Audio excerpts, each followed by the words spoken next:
नमस्कार दोस्तों, आज हम उस शख्स के बारे में बात करने जा रहे हैं जिसने हमें समझाया कि अगर हम काम के प्रति समर्पित और निरंतर प्रयास करें तो सफलता मिलने की 100% गारंटी है। उस व्यक्ति के बारे में जानने के लिए मैं आपसे वीडियो को अंत तक देखने का अनुरोध करता हूं, क्योंकि अंत में मैं आपको कहानी पर अपनी व्यक्तिगत राय भी बताऊंगा। ये कहानी है 1914 के। जापान के एक गांव में सुचाइरू नाम का एक लड़का रहता था। सोइचिरो ने 5 साल की उम्र में स्वास्थ्य समस्या के कारण अपने 5 भाई बहनों को खो दिया। जब वह 8 साल के थे तब उन्होंने पहली बार 4 व्हीलर कार देखी थी। वह 4 पहिए वाली कार फोर्ड कंपनी की थी। उन्हें पढ़ाई में बिल्कुल भी दिलचस्पी नहीं थी और वह साइकिल की मरम्मत और वेल्डिंग में अपने पिता की मदद करते थे। 16 साल की उम्र में उन्होंने अखबार में 8 सोकाई नाम की कंपनी में नौकरी के विज्ञापन देखे। उन्होंने कंपनी में आवेदन अप्लाई किया और सौभाग्य से उनका चयन नौकरी के लिए हो गया। लेकिन कुछ महीनों से वह बच्चों की देखभाल और अन्य छोटे मोटे काम कर रहे थे। कुछ महीनों के बाद उसके बॉस ने उसे उसकी रुचि का काम देना शुरू कर दिया। वह अपनी नौकरी से बहुत खुश था, इसलिए उसने सब कुछ बहुत तेजी से सीख लिया। अपनी खुशी के चलते उन्होंने 2 स्पोर्ट्स कारें बनाई।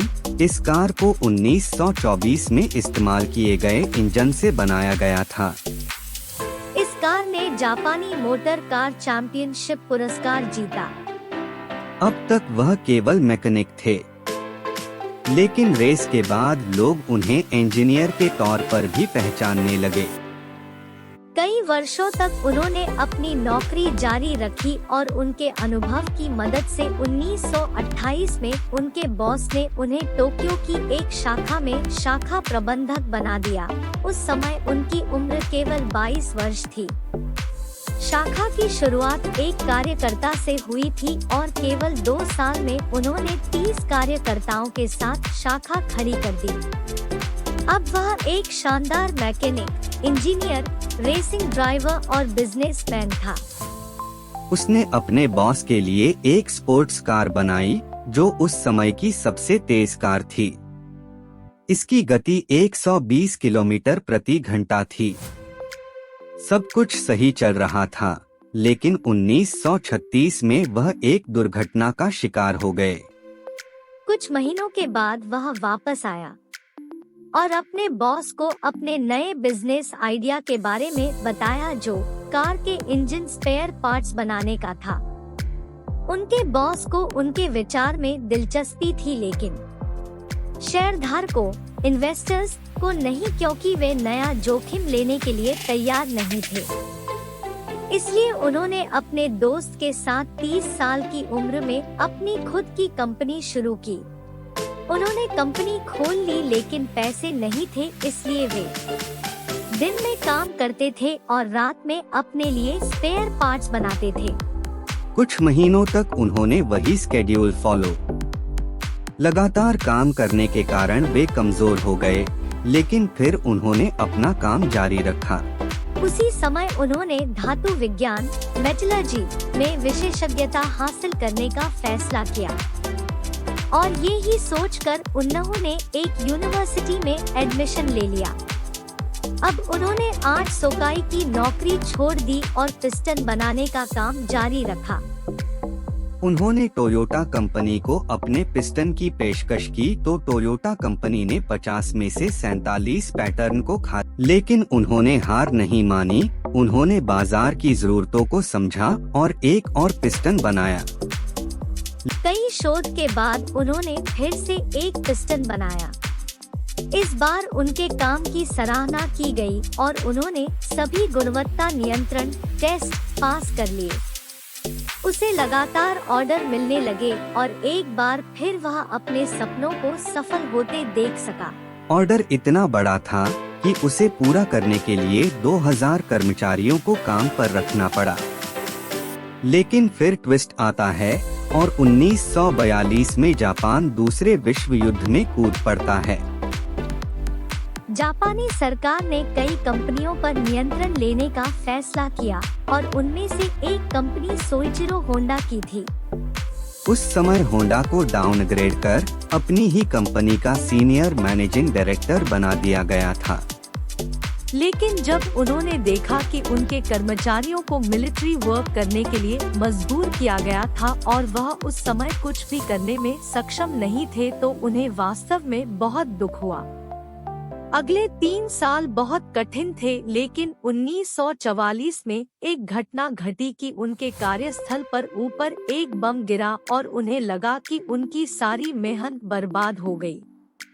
जापान हार रहा था, युद्ध की स्थिति दिन-ब-दिन खराब होती जा रही थी। आखिरकार 1945 में 2 परमाणु हमले हुए और जापान ने आत्मसमर्पण कर दिया। युद्ध खत्म हो गया, लेकिन होंडा ने सब कुछ खो दिया। उन्होंने अपनी बाकी संपत्ति टोयोटा को 4,52,000 येन में बेच दी और वह बेरोजगार हो गए। यह स्थिति सिर्फ होंडा के साथ नहीं थी, हालांकि पूरे जापान में कई समस्याएं चल रही थी।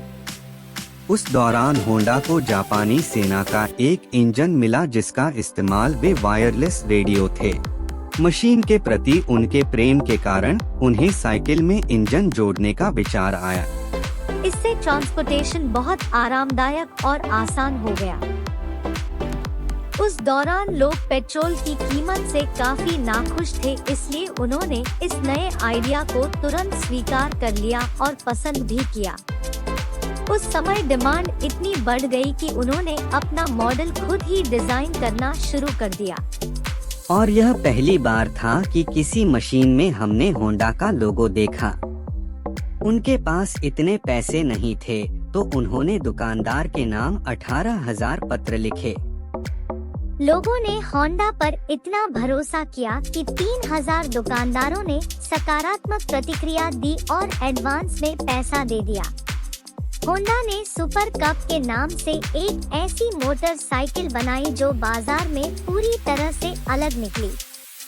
यह मॉडल इतना लोकप्रिय था कि 1958 में इस बाइक ने हर बाइक की सेल्स को दबा दिया। हालांकि होंडा को रेसिंग में दिलचस्पी थी, इसलिए उन्होंने एक स्पोर्ट्स बाइक बनाई। होंडा ने 1962 में V-Force लॉन्च किया और उस बाइक को अंतर्राष्ट्रीय रेसिंग प्रतियोगिता में पहला स्थान मिला। इस रेस ने होंडा को 1960 के दशक की नंबर 1 इंडस्ट्री बना दिया और 1968 तक कंपनी ने इसके 1 करोड़ यूनिट बेच दिए। जिंदगी के 62 साल जीने के बाद आखिरकार होंडा को सफलता मिल ही गई। अब वह कार निर्माण की ओर बढ़ना चाहते थे। कई लोगों ने उन्हें ऐसा करने से रोका, लेकिन उन्होंने किसी के बात नहीं मानी। उस समय पहले से ही निसान और टोयोटा बाजार में खड़ी थी। उन्होंने पहले पिकअप T360 लॉन्च किया जो असफल रहा, और फिर उन्होंने स्पोर्ट्स कार S500 लॉन्च की जो 1300 यूनिट्स बेचने में सक्षम थी। कुछ प्रैक्टिस और लंबी मेहनत के बाद आखिरकार उन्होंने होंडा सिविक लॉन्च किया। वह बड़ी हिट साबित हुई थी। 1980 के दशक में होंडा जापान की तीसरी सबसे बड़ी कंपनी थी और केवल 10 वर्षों में यह दुनिया की तीसरी सबसे बड़ी कंपनी बन गई। तो इस वीडियो के माध्यम से हम समझ सकते हैं कि निरंतरता, इच्छा, फोकस और दृढ़ संकल्प सफलता की कुंजी है और चुनौतियों से डरो मत।